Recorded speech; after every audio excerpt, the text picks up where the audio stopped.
So, I always say so, like so. All right, I'm a goob. Hey everybody, welcome back to Travel with the Gaggle.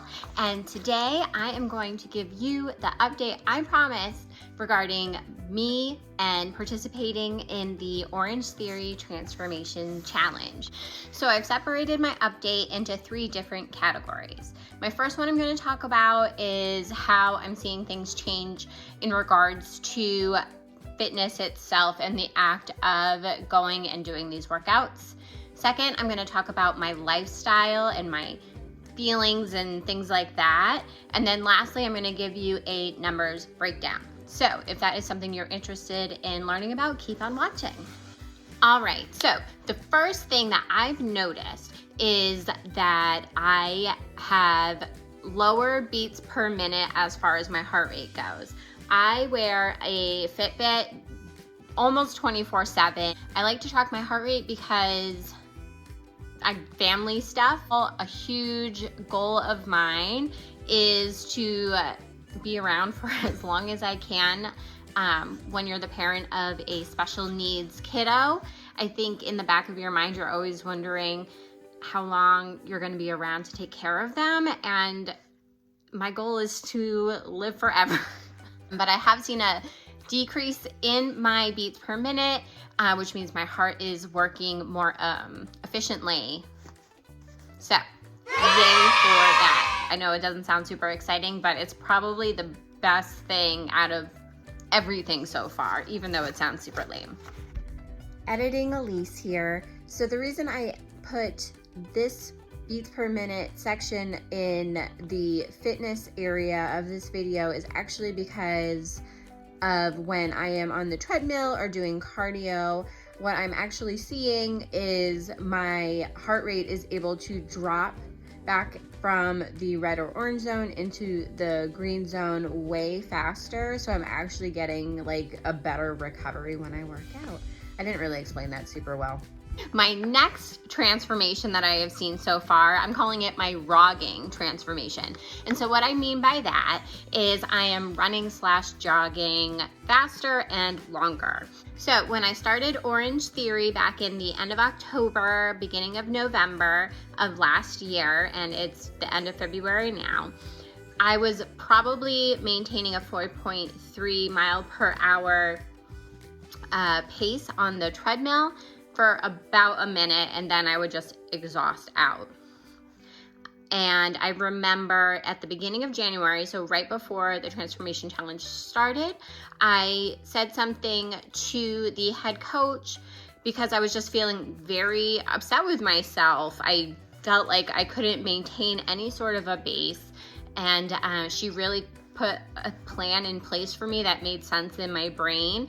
And now I just did the 12-minute benchmark yesterday, and for that 12-minute period, I maintained a 5.2 mile per hour pace and then upped it at the very end. And I'm super proud of that. That shows crazy amounts of progress, and I'm really excited to see where I end up. I'm also lifting heavier, and this I think has been a big part of me seeing transformations as far as my body composition. I'm lifting heavier weights than I have ever lifted. So prior to doing Orangetheory, worked out at home. I was really comfortable in the program that I was doing and found that I was having a hard time keeping it consistent, which is ultimately why I ended up at Orangetheory. The heaviest weights at that time that I owned were 8 pounds. So no matter what lifting I was doing in my workout at home program, 8 pounds I maxed out at. So at Orangetheory now, I think it depends, but I'm up at 30, 25, 20, 15, 12, 10, and 8. All depending on what it is that I'm working on. So there has been a drastic change there, which is super exciting. Guys, I have seen major changes as far as my life and quality of life goes. And I'm really excited to share that with you, especially since I'm only at the halfway point within the transformation challenge. I feel very positive that things are just gonna get better. Some of you might laugh at me, and that's totally okay. But some of you are gonna relate to me too. My pants don't hurt anymore.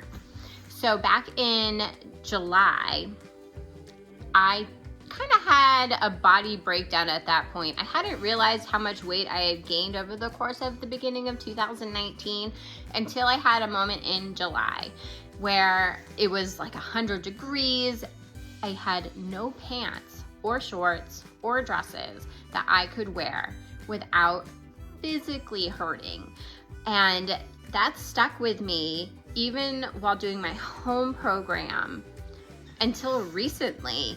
My pants don't hurt me anymore. I feel like I can put my pants on comfortably, and I don't feel like I'm gonna bust out of them, or I need to like jump out of my pants and put on pajamas the second I walk in the door from running errands or something like that, which has been great. My confidence, my comfort in my skin just feels better because I'm not physically hurting from the act of wearing clothes, and I was doing that for a long time. So my daughter is the biggest fan of this next one. I am up earlier, easier. I am getting better sleep. My sleep scores are better. I looked at my breathing while I'm sleeping, and that's better. And then also my sleep cycles. I am getting better sleep when I'm sleeping, which is allowing me to get up earlier.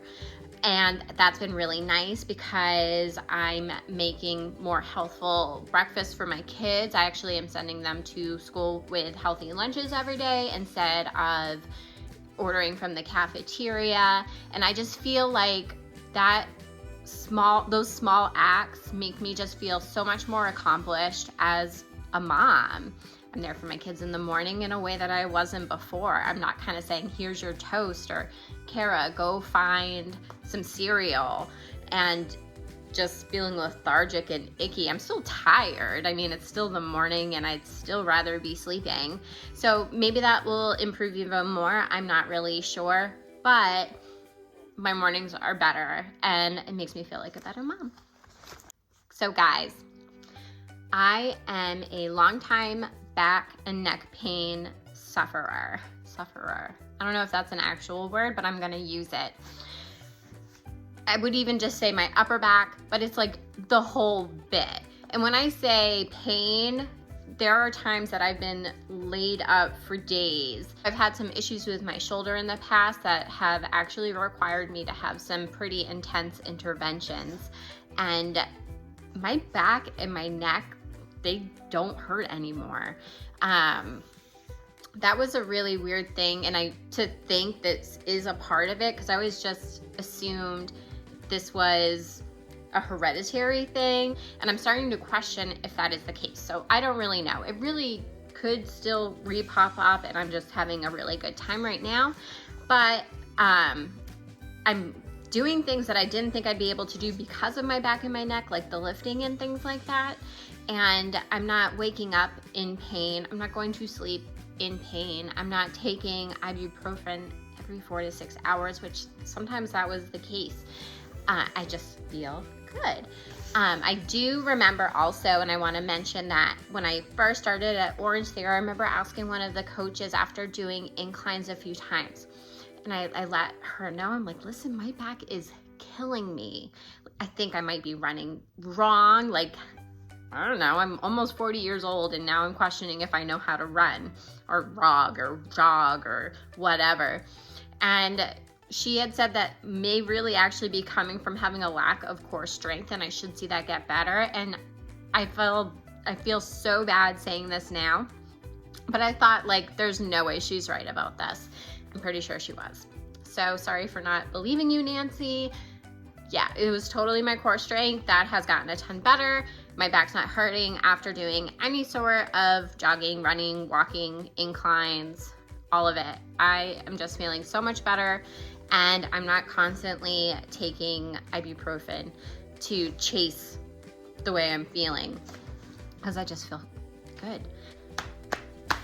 All right, so I had my second in-body scan, and I'm super excited to report that I am losing weight. Now, I do want to clarify, again, like I did in my first video, I am not doing this to see a difference in number. Having a weight number does bother me because I obsess over it, and this is really more about feeling better about myself and being a better mom and being stronger. But if I were to tell you I wasn't happy to see that I was losing weight, I would be lying. So I am down 5 pounds, which I was insanely shocked to see. My thought was I was gonna see a weight stabilization, or maybe even a little higher, because I can definitely tell I have gained muscle throughout my whole body. But I was still able to lose 5 pounds. Now I lost 5 pounds of fat and I gained a half a pound of muscle. Now, one thing that I hadn't thought about that the coach discussed with me when I had my in-body scan was that a lot of times when you're working in a caloric deficit, which I am to do this challenge and managing what I'm eating, is that it can be harder to build muscle in the beginning. So even though I am working in a caloric deficit, I was still able to see an increase in my muscle mass, which I was really excited to hear about. So yay for being a stronger mom. All right, so that is the middle of my transformation challenge update. I hope you guys enjoyed it. If you did, please go ahead and give us a thumbs up. If you want to stick along for the end of the journey, don't forget to hit the subscribe button, and you'll get a notification if you click the little bell thing too. And we would love for you to join us on our traveling journeys and then see where I end up in my fitness challenge. Thank you guys so much for watching. Bye. Okay, good, I'm recording.